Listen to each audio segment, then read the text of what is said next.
Feeling overwhelmed, hopeless, defeated. Yeah, me too. I get why a lot of you ask me, what should we do now? A very difficult question, especially for a guy who just uploads videos on YouTube.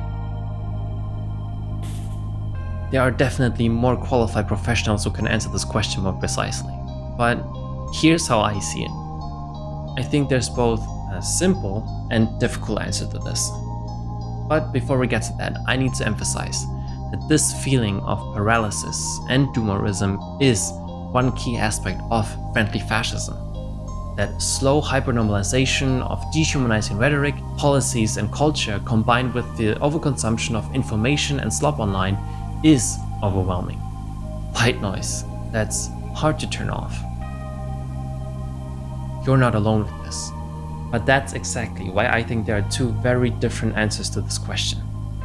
Organizing, political participation, community building, focusing on the right issues.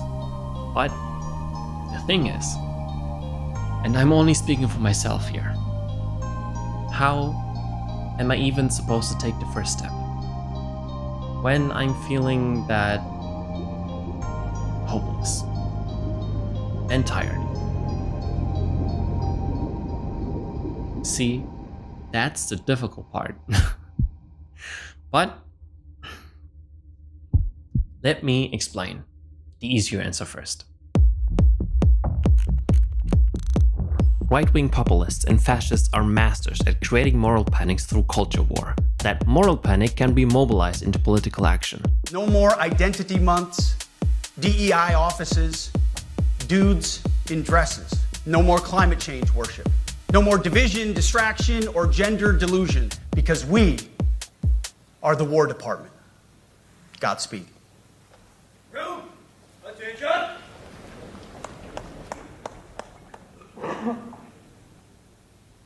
Culture war is to some degree important, as that's how you can most effectively communicate to the masses and influence the ideologies and the present zeitgeist. However, this is how we might lose focus on what actually matters. Never confuse culture war with class war. I fear that by participating too much in these online debates brings the danger of giving you the feeling of actually doing something, like posting black squares or an AI-generated image of Gaza as a sign of solidarity.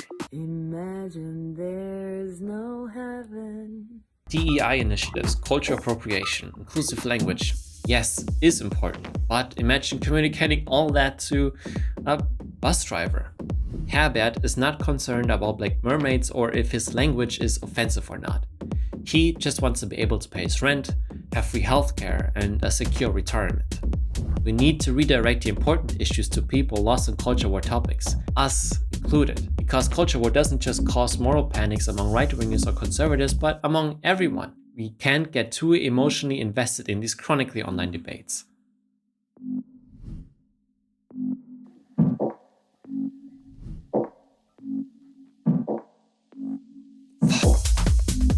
Fascists' greatest ability is to co-opt every niche community that exists, which is why culture war is a powerful tool.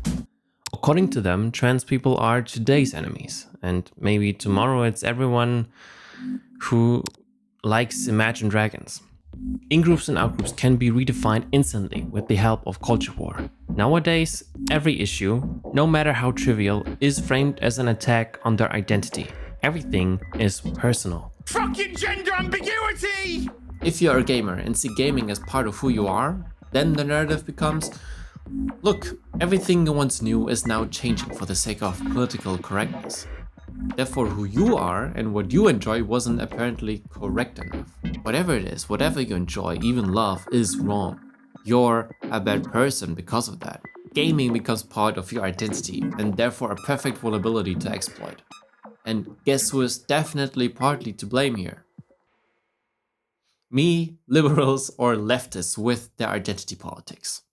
Identity politics means that people fight for their rights because, based on characteristics such as skin color, gender, orientation, or religion, they share similar experiences. In itself, it was a useful analytical tool when the term was coined by black feminists in 1977. It was meant to understand and analyze their experiences as black women in society. This made it possible to grasp the hierarchies and dynamics among different marginalized groups. It also helped create safe spaces for these oppressed communities. Today, however, the identity features are being expanded and overemphasized. From rather important points like pronouns, neurodivergence to veganism, down to your favorite content creator, film or video game. My concern is that this overemphasis on the self will in the worst case lead to the formation of more and more isolated groups. Out of a completely understandable point of self-protection, identity groups often find it difficult to let in people who don't match the identity points.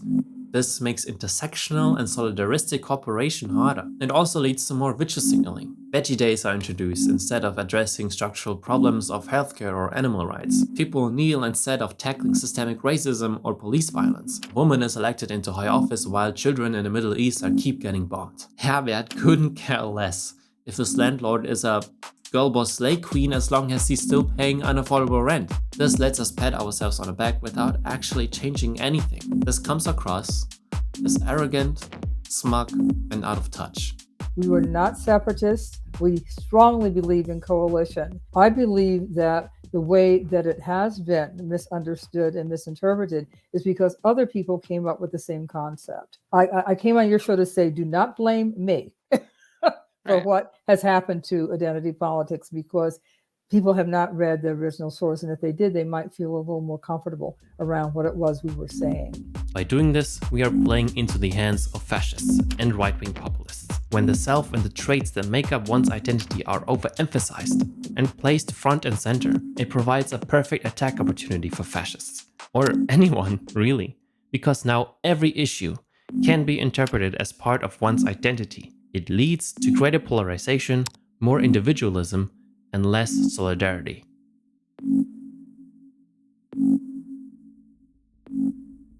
Back during the days of Gamergate, I myself was radicalized. I started consuming manosphere content and anti-social justice warrior videos. PewDiePie introduced me to Ben Shapiro, and from there I ended up with Jordan Peterson. I was about 18 or 19 at the time, and holy shit. I cringed so hard thinking about that period. But luckily, I had people around me who didn't isolate me, communicated with me on eye level, and never took the moral high ground. They had every right to distance themselves. But they didn't. The amount of patience and endurance they must have had to be exhausting. That led me to self-reflect and grow as a person. And creators who participated in culture war also helped pull me out of that hole. So yes, culture war is important. But what actually mattered was the patience, charity, and love from others. Soren Mamdani in New York or Die Linke in Germany have shown us something simple but powerful. Actually listening and talking to people works. Yeah, I know. Crazy. Sympathizing with people's struggles and understanding where their anger comes from, mostly social issues, often reveals just how misguided that anger is. The campaign shows us that focusing on real social issues, like affordable housing, is key. Because that's what the majority of people are struggling with. Yes, the majority. And this is a hugely misunderstood point. Most AfD or Trump voters are not the poorest of the poor, but come from the middle class. They are driven by the fear of downward mobility. That's why we need to adapt the one thing fascists are masters at: communicating through emotion. Facts and logic alone never works. Emotional narrative is king. We need to be more populist. Look, these people on top are not nice people. They want more and more. They don't have $1 million. That's chump change. Yeah. And we're talking about hundreds of billions of dollars in some case. The first decision that we made was to listen to New Yorkers. A lot of times politicians will lecture New Yorkers as to what they should care about. Say, these are the things that you should be asking me about. And we wanted to go out to New Yorkers and ask them, what do you care about in this city? And we heard from them cost of living, cost of living, cost of living. The author Paulo Freire realized and described as early as 1970 that oppressed groups are often silenced by lack of power and internalized beliefs. However, breaking this culture of silence is necessary for social transformation. By developing critical consciousness, individuals are able to perceive and challenge oppressive structures, becoming agents of their own destiny. Genuine dialogue can be the foundation for mutual learning. But let's not be naive here. Most people are difficult to reach, even with unlimited patience and persistence. Always take care of yourself first, and don't feel bad for keeping distance. If a person chooses to be a fascist, or is simply hostile, that person becomes a threat. Shareability has its limits, especially for scumbags.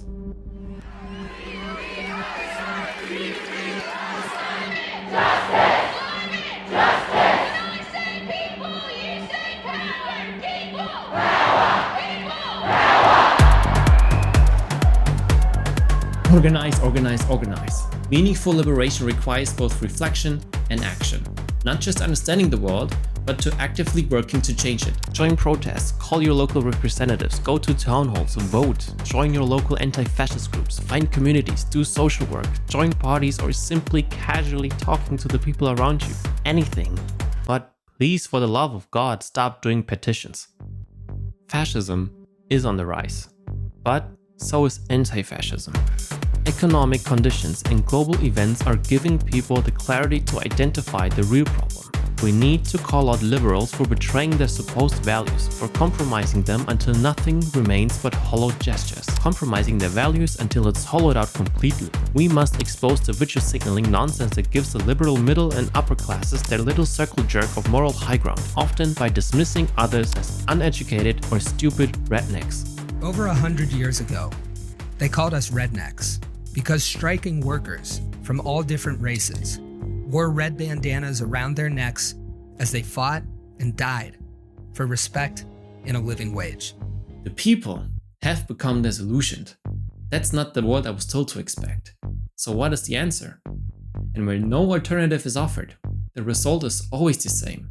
Racism, misogyny, fundamentalism, conspiracy theories, or other forms of radicalization. The genocide of Palestinians once again reveals the hypocrisy of the West and the shallow values it claims to stand for. All of this breeds skepticism, a sense of betrayal, distrust, and the feeling of a world ruled by the strongest. No wonder people get radicalized. But this crisis also gives us a unique opportunity, not just to redefine and defend our values, but also to redefine our identity. What does it mean to be American, to be German, to be European, to be human? The mass of people who stand for humanity and anti-fascism is growing because our fucked up situation forces us to stand together. And this hardship brings an incredible chance we can't underestimate. This genocide is being enabled and fueled by our governments, our institutions, our companies, our elected officials who are supposed to represent us. End your complicity! Everyone, end your complicity in this genocide! Be human! No one is free until Palestine is free!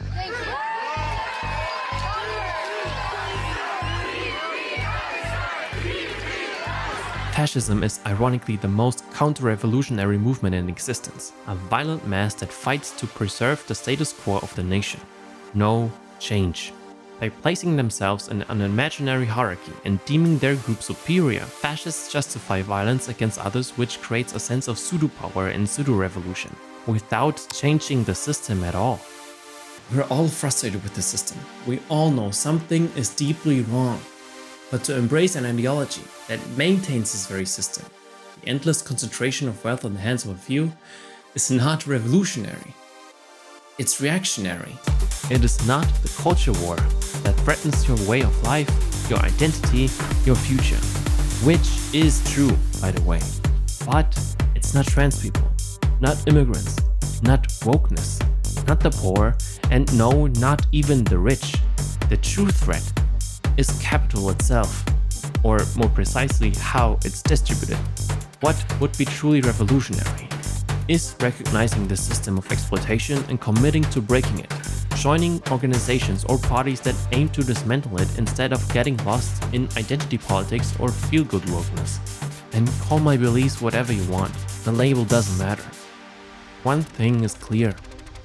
The way things are going now, is leading us into hell.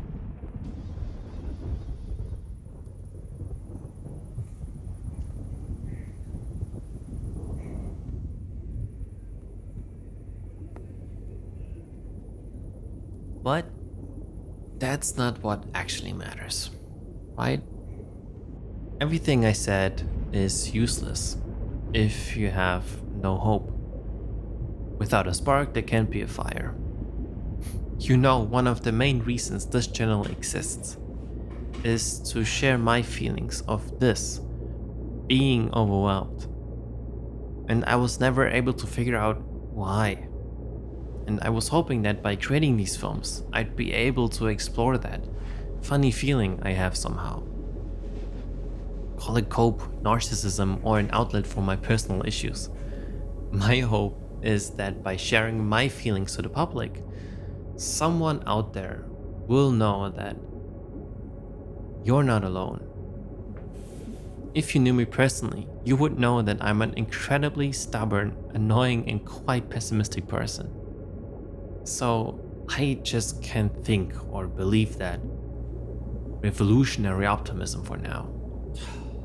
And I don't know how, if so much of what I see is cruelty and suffering, especially now. There's one half that tries to hold on to that optimism. The other, way bigger half, is just sheer spite. I just don't want them to win. Fuck that. I simply refuse to accept to live in a world where the people I love have to be afraid to be themselves, or that others have to be afraid to not simply lose their existence. So if you have become nihilistic or feel like you're doomed, hear me out. I think there's an even more important form of resistance that we have to acknowledge. Quiet resistance.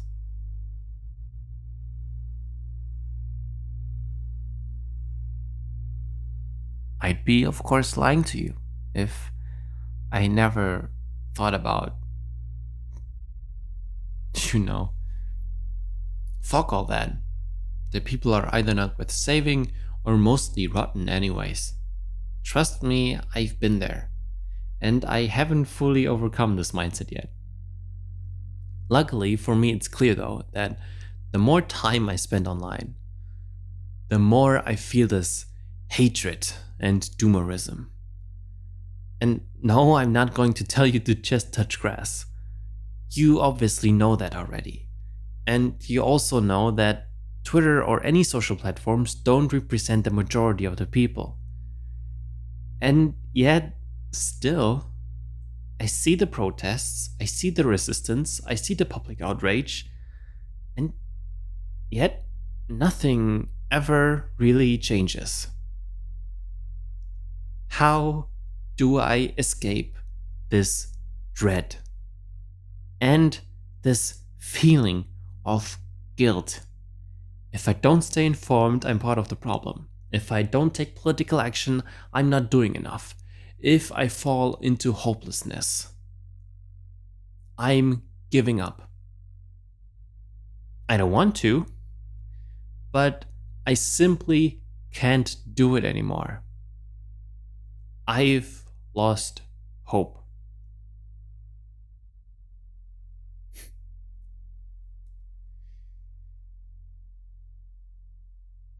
And yet, even though I have no idea how to escape this feeling, I wake up every day. I go to work. I eat. I go outside. I go to the movies. I play video games. I meet my friends. I hug my girlfriend. I pet my dog. I annoy my sister.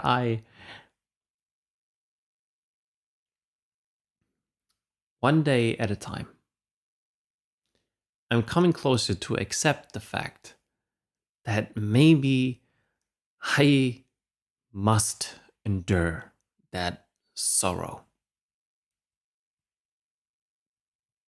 I must keep on going because there's no other option.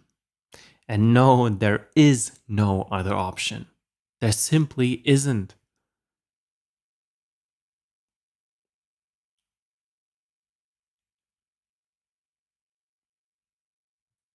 So stupid. And deep down, I know that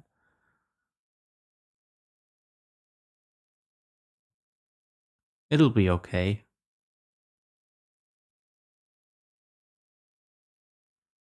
I still have my queso highlights compilations. And can you imagine that incredible feeling when you hear the news that or that got or that Elon, like, oh my god, can you imagine? You can't miss that. Like, come on.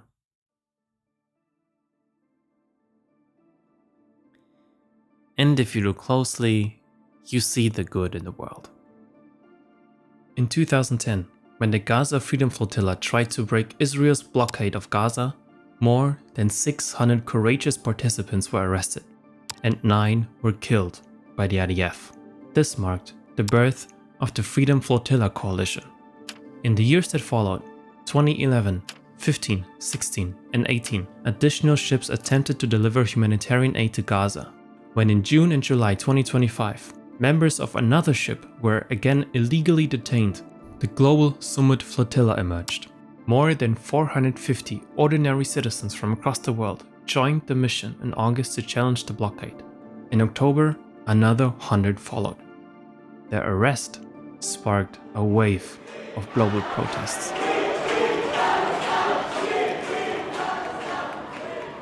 We need you, not just the people around you, but your simple existence enriches the life of all of us, without you realizing it. That pain, sorrow, and suffering you're experiencing, don't kill it. Use it to defend the things you believe in, your people, your values. Hold on to it. Live accordingly as much as possible, just for yourself. And please don't be too harsh on yourself. Just your present alone will spark a lot of fires within the people around you. I can promise you that, without you realizing it. Because you'll never know what small gesture, touch, compliment, a word, or even a look can start a ripple effect. My films are living proof that this is true. They wouldn't exist if it wasn't for the people around me who has led me to do this. And it could have been the smallest trivial thing that initiated all of it. My hope is that these films will eventually start more and more and more ripple effects. But the effect of her being on those around her was incalculably diffusive. For the growing good of the world is partly dependent on unhistoric acts, and that things are not so ill with you and me as they might have been, as half owing to the number who lived faithfully a hidden life and rest in unvisited tombs. You know what the most sickening part of fascism is? Fascist ideologies are based in nothing. Hierarchies, purity, mysticism, fake history. It's all lore. All fake. Based in nothing. Which is why once you go down that road, your soul will not only be corrupted, but also just hollowed out. Empty. Therefore finding purpose. Holding on to your humanity. Empathy. Hope. And life is the most anti-fascist thing you can do.